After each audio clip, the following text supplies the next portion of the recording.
오늘 은혜 받으실 하나님의 말씀은 사도행전 4장 1절에서 12절까지 말씀입니다.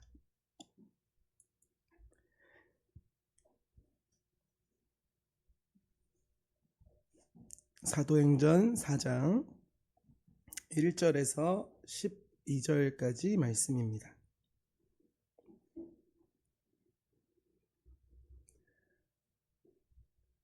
같이 한 목소리로 읽겠습니다. 시작.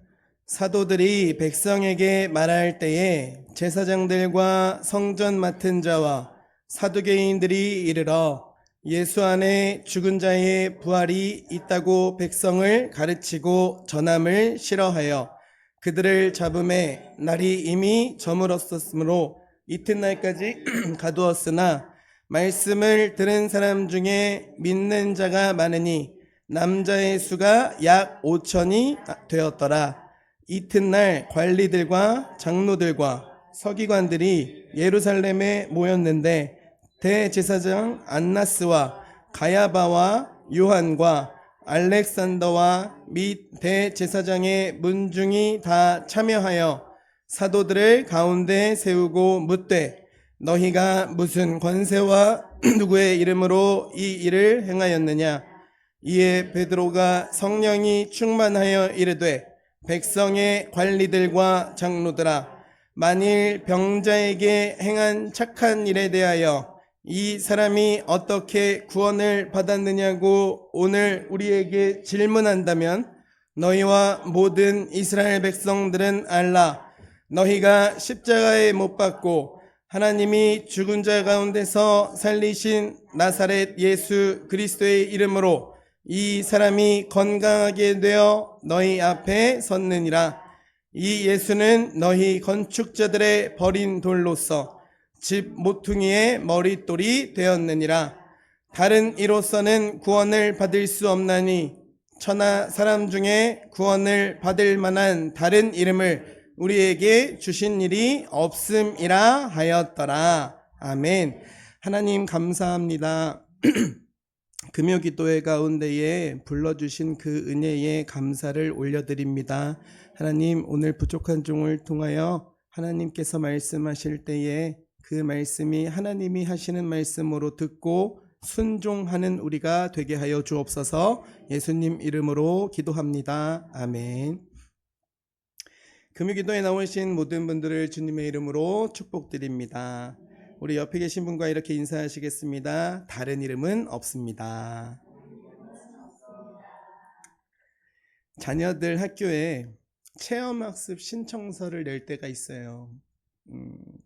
저희 때에는 없었던 건데 내용은 크게 복잡하지 않습니다. 언제 어디에 누구와 가는지 적어요. 그런데 마지막에 꼭 들어가는 것이 있습니다. 뭘까요, 여러분? 보호자 이름과 서명입니다. 보호자 이름과 서명.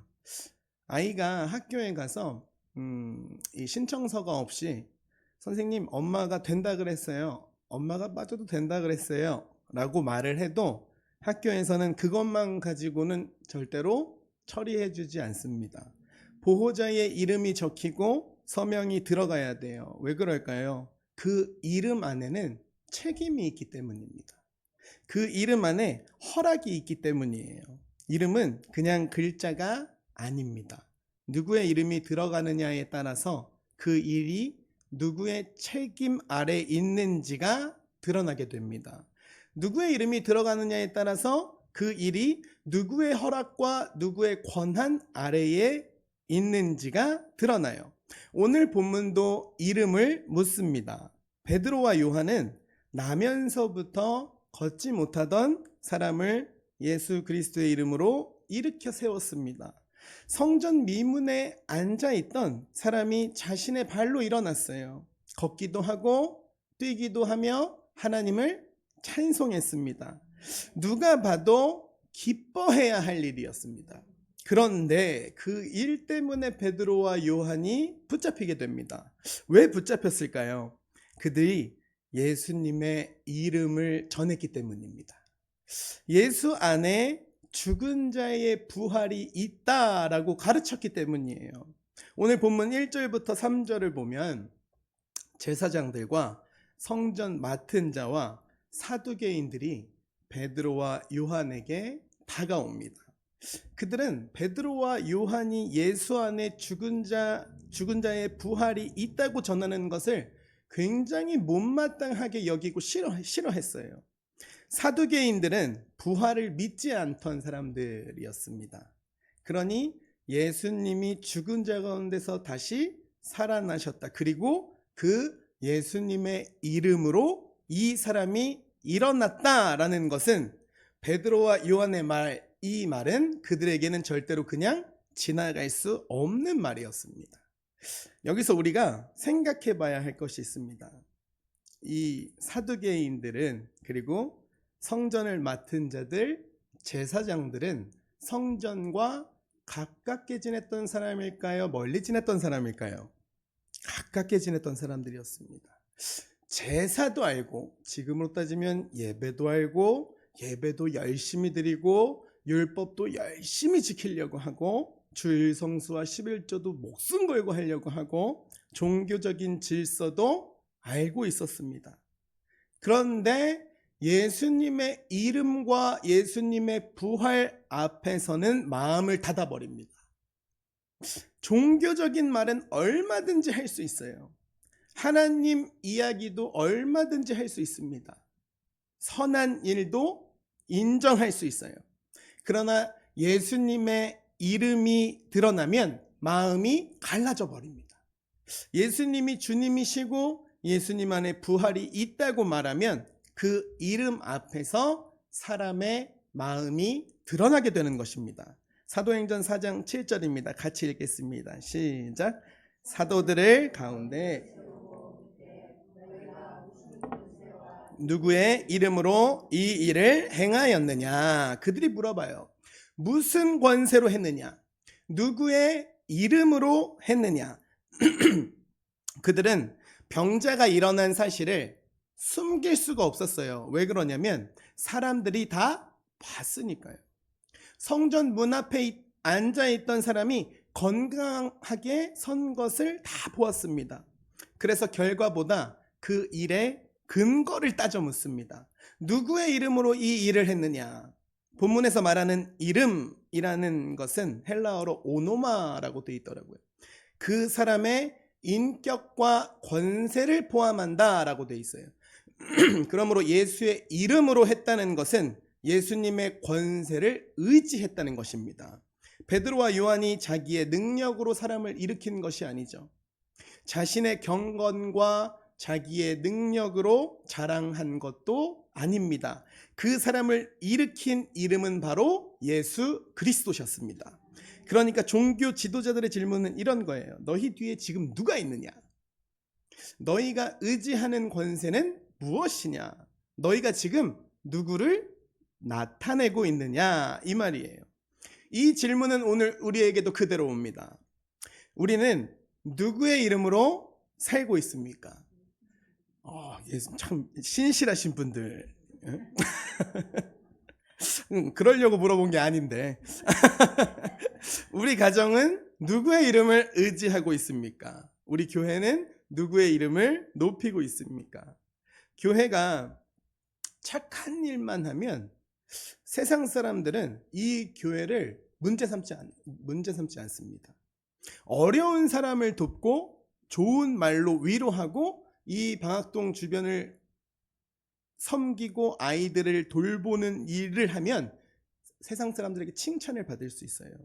그런데 교회가 거기에만 머물면 교회라는 본질이 흐려져요. 교회는 단지 좋은 일만 하는 모임이 아니라는 것입니다. 교회는 예수 그리스도의 이름을 나타내는 공동체입니다.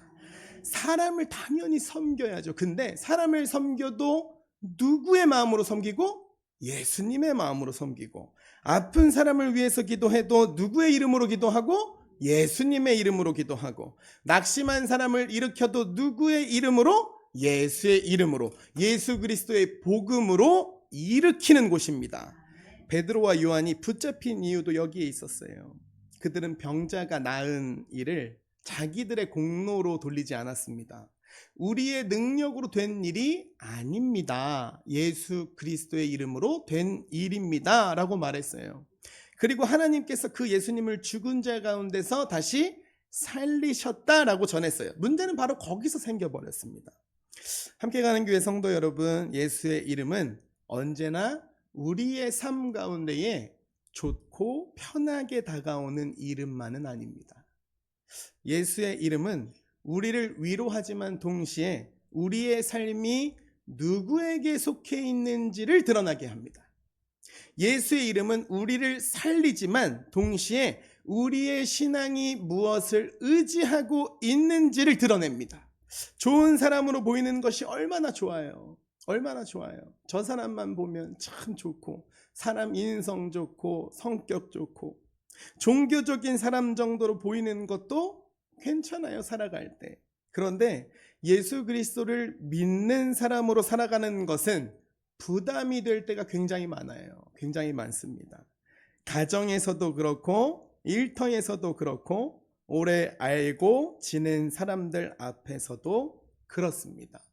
여러분, 목사라는 직업은 항상 져야 되는 직업인가요? 제가 한번 여쭤볼게요. 어떤 분과 뭔가 좀 일을 하다가 트러블이 문제가 생기면 항상 져야 되는 게 목사인가요, 여러분? 어떻게 생각하세요? 제가 그걸 느꼈어요. 개척을 준비하면서 너무 스트레스를 받은 거예요. 특히 목회자한테. 목회자한테 너무 스트레스를 받은 거. 아니 왜 저 사람은 목사인데, 제 마음속에 이미 그 선입견이 자리하고 있더라고. 아니 저 사람은 목사인데 왜 와가지고 일을 이런 식으로 생각을 하더라고요. 근데 이 스트레스를 말하지 못하는 거예요. 말하지 못하는. 왜냐하면 저도 이제 목사니까 말을 하지 못하니까 이게 어떻게 되냐면, 제가 그 주차 공간을 확보하려고 도봉구청에 이제 전화를 막 한 적이 있어요. 전화를 했는데 어떤 사람과 한 몇 달을 통화하면서 얻어냈어요. 이제 그러면 6개월 뒤에 그어주겠다. 6개월 뒤에 그어주겠다.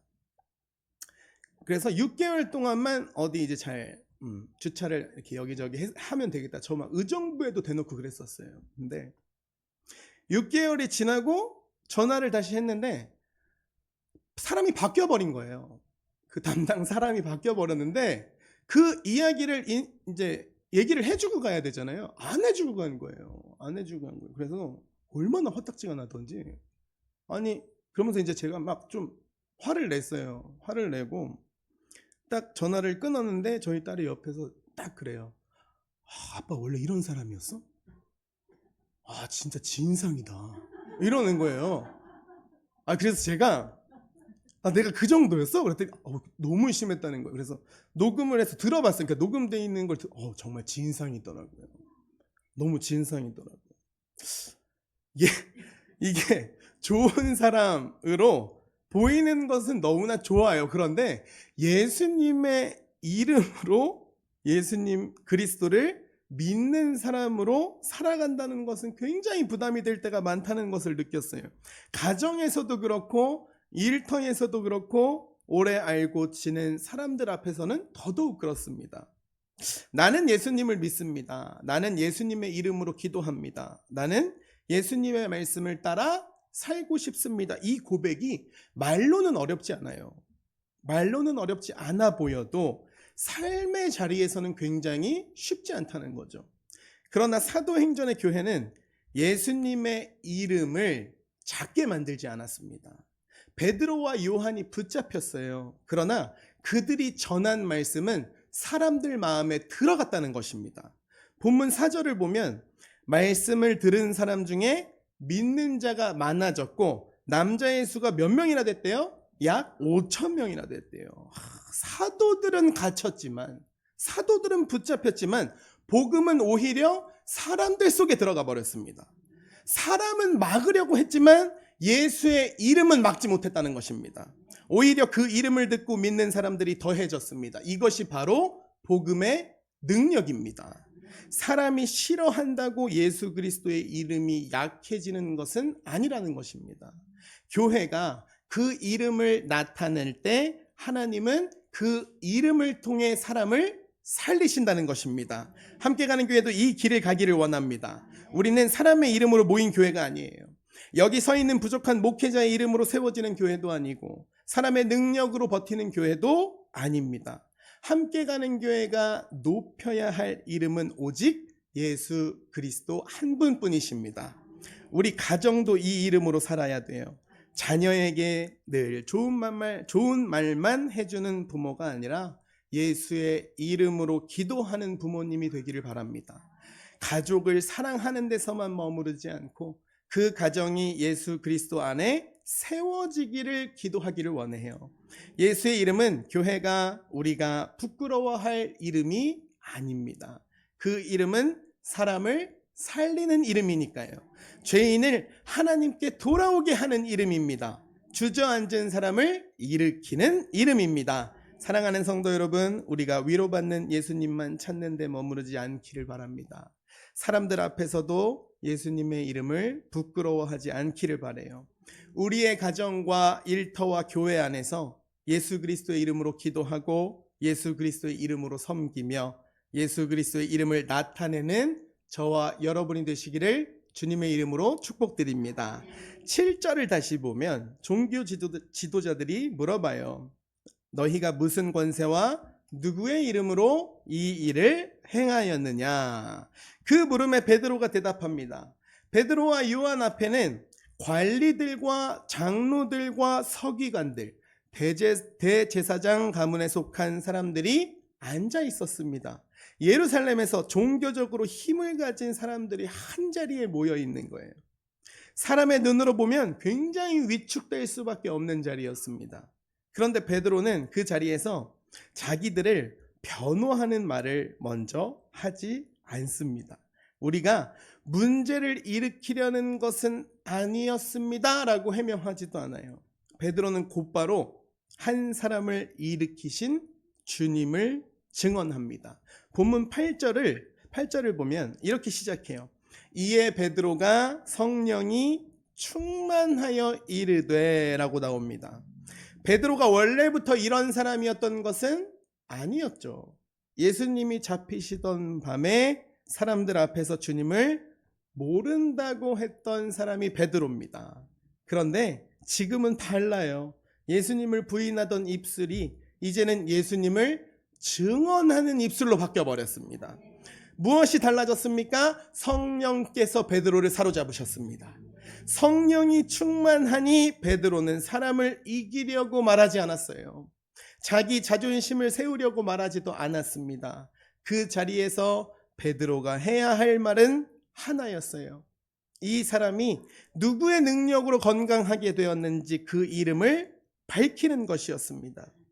베드로가 분명하게 얘기합니다. 이 사람이 건강하게 된 것은 우리 힘 때문이 아닙니다. 너희가 십자가에 못 박았지만 하나님께서 죽은 자 가운데서 살리신 나사렛 예수 그리스도, 바로 그 이름 때문입니다 라고 이야기합니다. 이 대답 안에 복음의 핵심이 들어 있습니다. 사람은 예수님을 십자가에 못 박았어요. 그러나 하나님은 그 예수님을 죽은 자 가운데서 살리셨습니다. 사람은 예수님을 거절했지만 하나님은 예수님을 구원의 주님으로 세우셨습니다. 사람은 분명히 끝났다고 봤어요. 십자가에 달려서 돌아가실 때 사람의 눈으로 봤을 때는 끝이었습니다. 그런데 하나님은 부활로 대답하셨습니다. 함께 가는 교회 성도 여러분, 교회가 전해야 할 복음은 바로 이것입니다. 예수님의 좋은 가르침을 남기신 분 정도가 아니라 억울하게 죽은 의인 정도도 아니라 십자가에 못 박히셨으나 하나님께서 살리신 주님이십니다. 죄와 죽음을 이기신 구원자이십니다. 그래서 베드로는 11절에서 예수님을 이렇게 말합니다. 같이 읽어볼까요? 시작. 이 예수는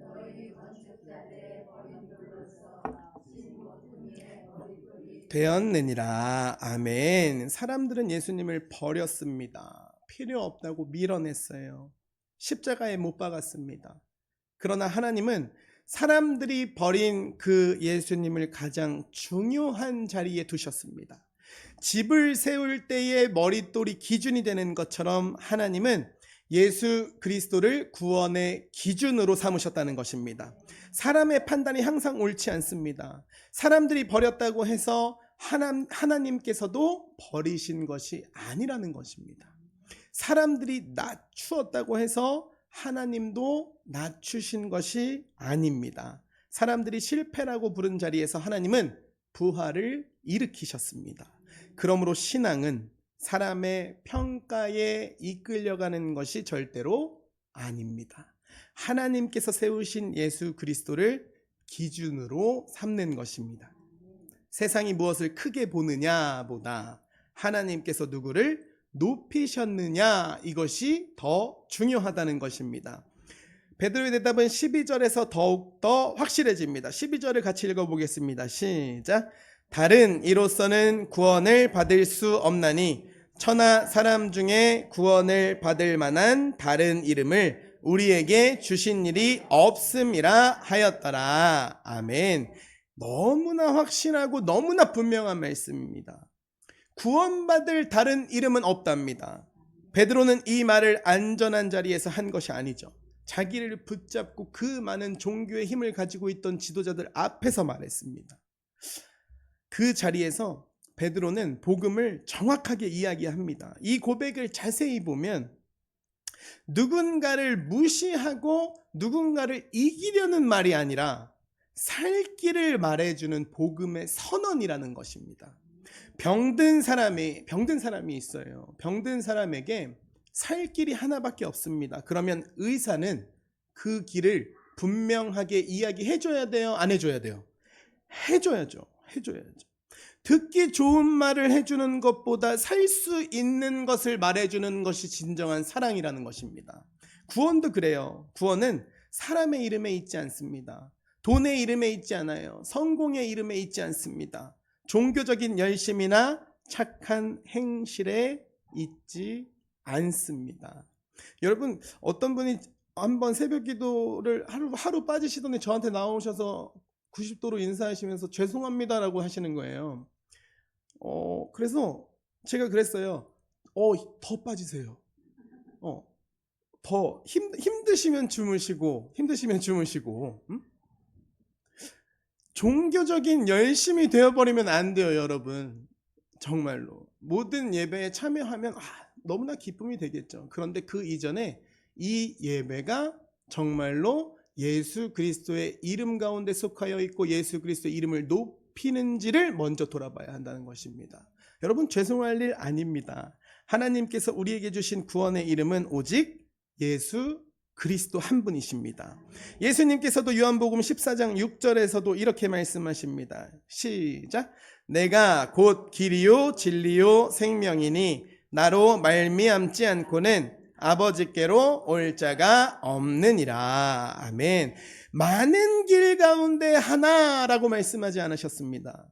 내가 곧 길이라고 하셨습니다. 내가 진리이고 내가 생명이라고 하셨어요. 하나님께로 가는 길은 예수 그리스도 안에만 있다는 것입니다. 그러므로 예수님은 잠시 우리의 마음을 좋고 편안하게 해주는 사람의 위로 정도가 아닙니다. 어려울 때 기대는 좋은 명언 정도도 아니에요. 예수님은 곧 길이고 진리고 생명이십니다. 죄인을 하나님께로 이끄시는 유일한 구원의 주님이시라는 겁니다. 로마서 10장 13절도 같이 읽어볼까요? 시작. 누구든지 주의 이름을 부르는 자는 구원을 받으리라. 아멘.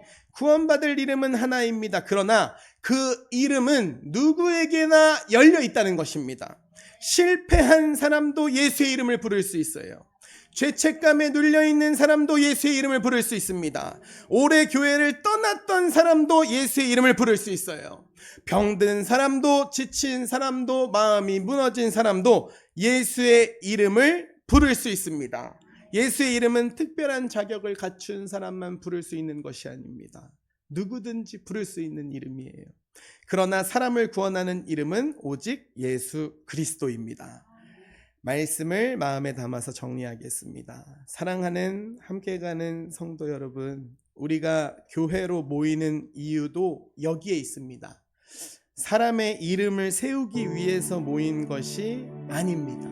우리의 방법을 자랑하기 위해 모인 것도 아닙니다. 교회의 크기나 형편이 우리의 생명이 아닙니다. 우리를 살리는 이름은 오직 예수 그리스도십니다. 베드로는 신문 받는 자리에서 다른 이름을 찾지 않았어요. 자기의 안전을 위해서, 자기의 살 길을 위해서 복음의 크기를 작게 말하거나 줄이지 않았습니다.